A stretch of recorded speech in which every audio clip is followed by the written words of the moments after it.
As Corinne mentioned, I spoke to the president earlier. I also spoke at length with Dr. O'Connor, who is the president's personal physician. And I'm happy to share the readout of these conversations with you, and then I'm happy to take questions. In terms of my conversation with the president, he sounded great. I asked him, Mr. President, how are you feeling? He said, I'm feeling fine. He said he was feeling fine. He had been working all morning. He hadn't even been able to finish his breakfast because he had just been busy. I encouraged him to finish his breakfast.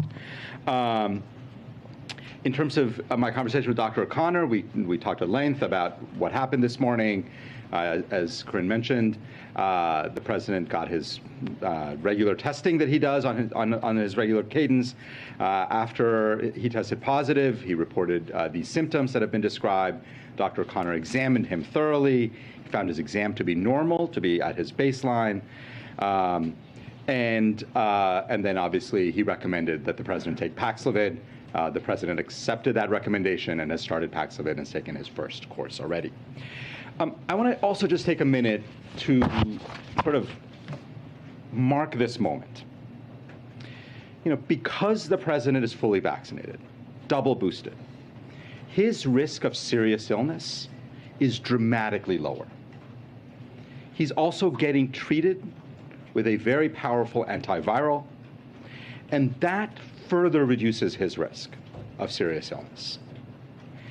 And it's a reminder of the reason that we all work so hard to make sure that every American has the same level of protection that the president has, that every American has the same level of immunity, and why we have worked so hard to make sure that people have access to life-saving treatments like Paxlovid.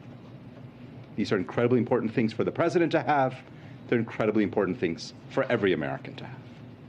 And we have worked very hard over the last 18 months to make sure we have plenty of vaccines, that we have plenty of therapies, that people can get tested on a regular basis, as the president does, because testing allows you to identify an infection early and get started with treatment early.